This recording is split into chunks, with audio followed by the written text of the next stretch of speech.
today's video, we're going to look at the 1-3-3-1 rugby attacking system. So there's a number of different rugby attacking structures that team can use, and the 1-3-3-1 is one structure that you can use. So what is the 1-3-3-1? The 1-3-3-1 is made up of 8 forwards, and they make the pattern of the 1-3-3-1 across the pitch.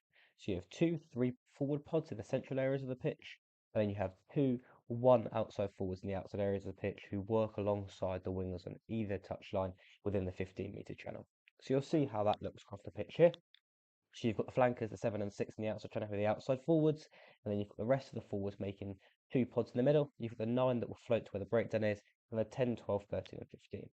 So your outside pods, they're expected to work out of that 15-metre channel, and that's one at a time.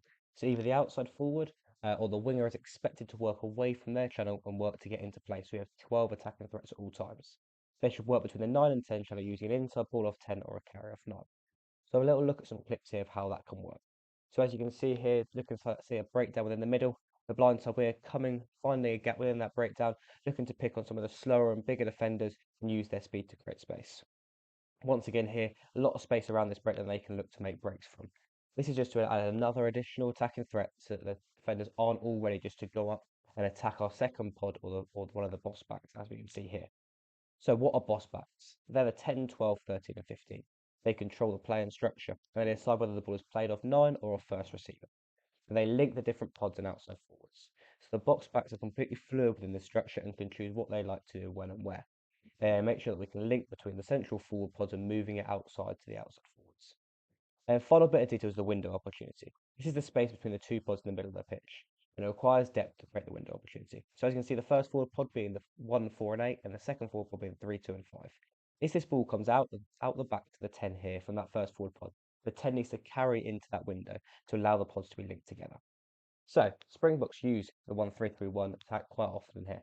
So you can see a 3-4 pod on the right hand side, but also Peter toy in that 1 on the outside with the winger, and that's where they can create go forward ball using that. And then once again, the same game here with Australia, a breakdown on the edge where you can see the outside forward and the winger is in there, which we now know we've got our forward pod ready to go here. With our forward pod made up of 3 South African attackers. As this ball is pulled around the back, one of our boss backs being the 50 in this position, he looks to carry into that window opportunity. They don't quite manage to get their 3 pods in the middle here. They have 2 attackers who then look to split the defender and they look to carry hard and create go forward ball.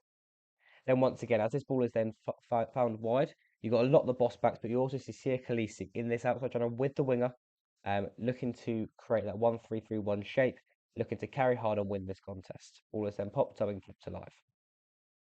Now that they know they're in this outside channel here, and they look to carry once again with Damian Diolande, you now know there's going to be a 3-forward pod ready to attack. So as this ball comes in here, another 3-forward pod form with that 3-forward pod 1. You then got your boss back to 10 and 15 just in behind, another forward pod 2, which can also have the centre to come in to make it a 3-forward pod. And as this ball comes around the corner here, they then go out the back to their boss backs, and then you can see once again Peter has kept his width from the outside. He ends up scoring so a bigger ball carry against an outside defence. Once again, Peter who was used a lot in this sort of 1-3-3-1 shape.